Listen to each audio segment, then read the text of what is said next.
Bismillahirrahmanirrahim. Sudah pernah saya jelaskan, Rasulullah SAW adalah guru kita. Sepakati dulu poin ini. Tidak ada guru bagi umat Islam siapapun yang syahadat kecuali Nabi Muhammad SAW. Ini disepakati dulu.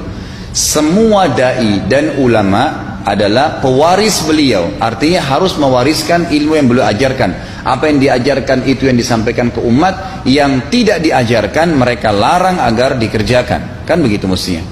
Ini kaidahnya dulu. Masalah kasus ada orang imam pimpin doa setelah sholat, jangan dibahas doanya. Doa adalah ibadah.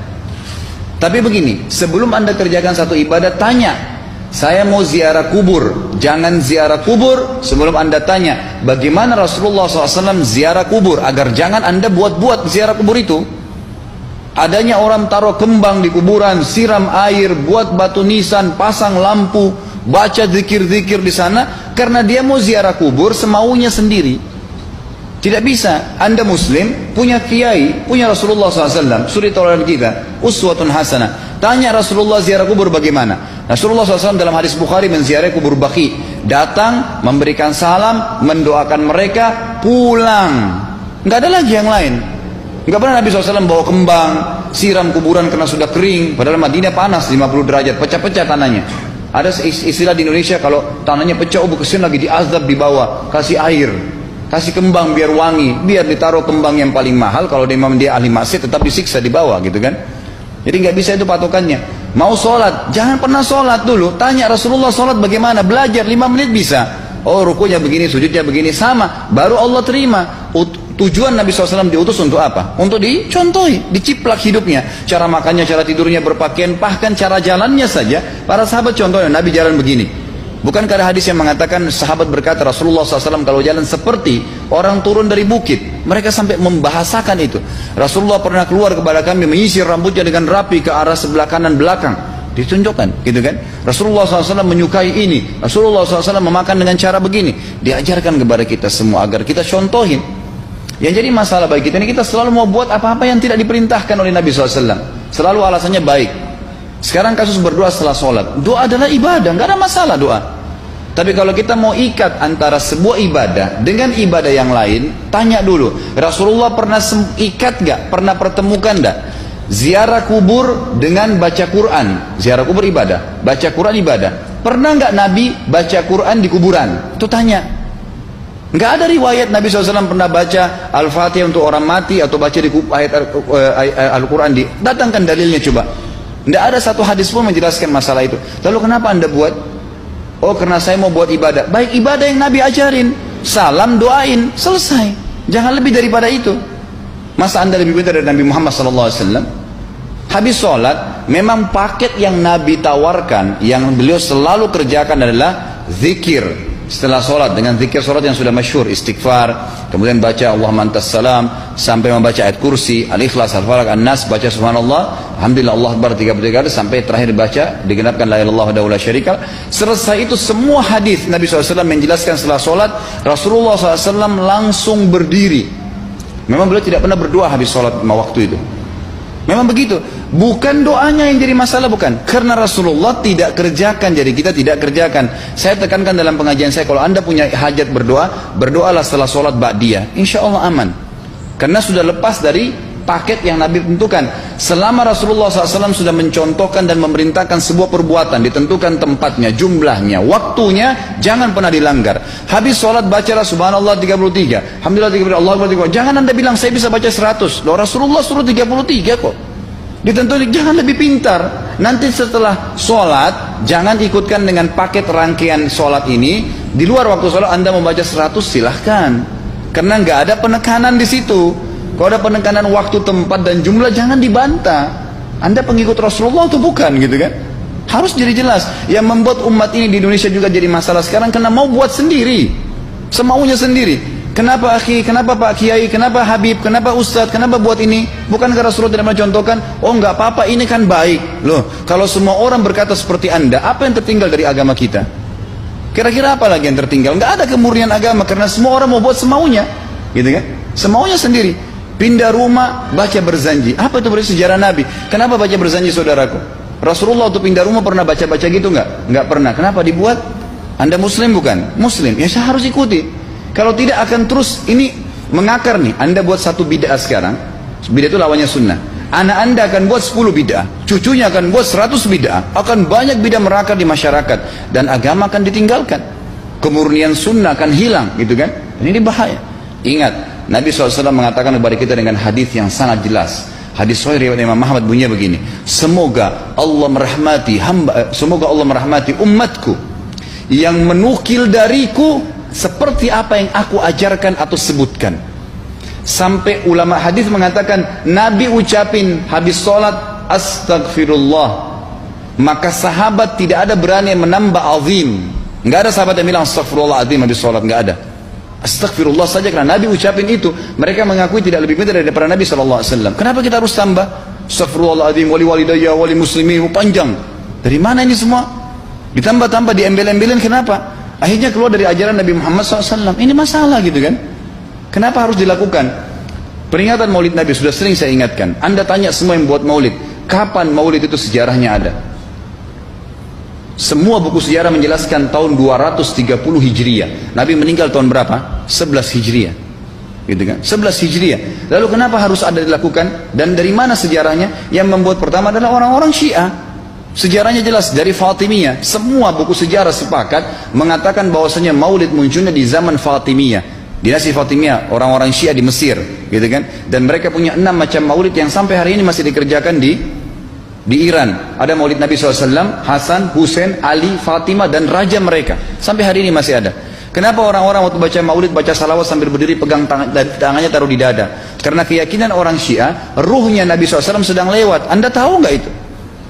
Banyak orang kita buat tidak tahu. Yang penting bahasa Arab ikut saja, gitu kan? Tidak bisa.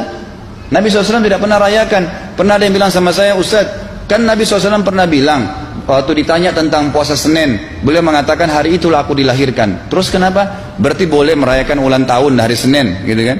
Tidak. Nabi SAW cuma menginformasikan bahwasanya beliau lahir di hari Senin. Dan beliau tidak pernah ngumpulin sahabat untuk baca bersama-sama, merayakan hari raya. Beliau tidak pernah. Kalau itu benar, Nabi nggak bakal tinggalkan kok.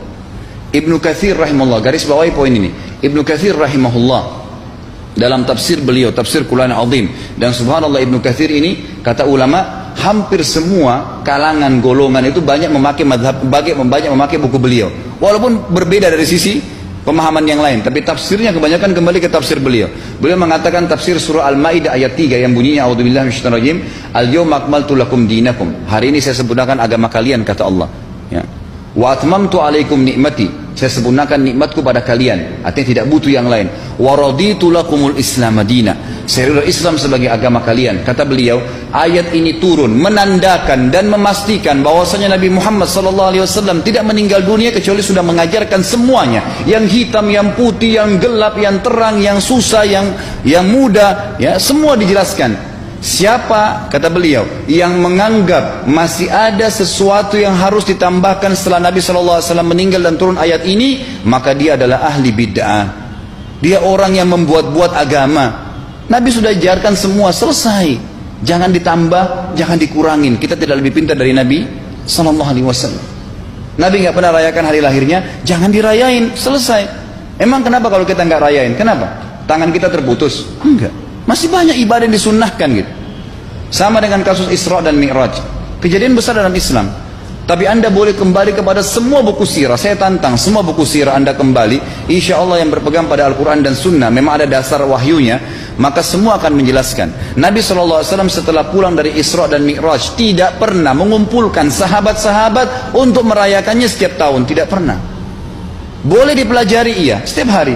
Tapi ditentukan tanggalnya lalu dibuat acara. Tidak pernah Nabi SAW buat itu. Lalu kenapa Anda buat? Kalau Anda mau tetap buat, ya silahkan, itu hak terserah Anda. Tapi saya ngajak kepada Anda kembali kepada kemurnian ajaran Nabi SAW.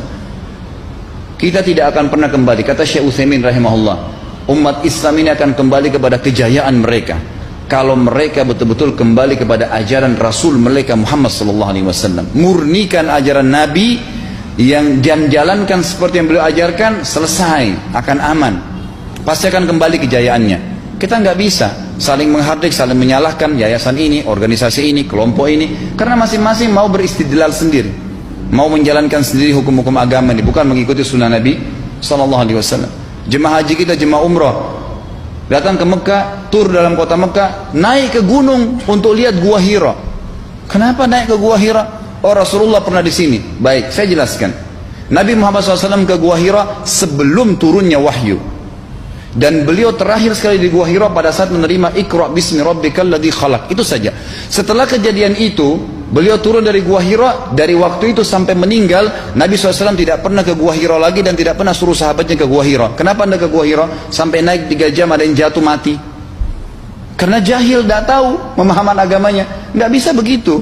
Cukup dikenang iya. Kecuali Nabi SAW suruh, datangilah Gua Hira, ya silahkan. Gitu kan? Kalau enggak, kan begitu. Masalah Isra Mi'raj, saudaraku, kejadian besar. Ambil ibrahnya, yang penting ilmunya. Oh, salat 5 waktu, kejadiannya pernah gini. Ada kebesaran Allah, ambil pelajarannya iya. Yang Nabi tidak contohin, maka jangan dikerjakan. Hanya itu saja. Zikir bersama, di sini ditanyakan juga zikir bersama.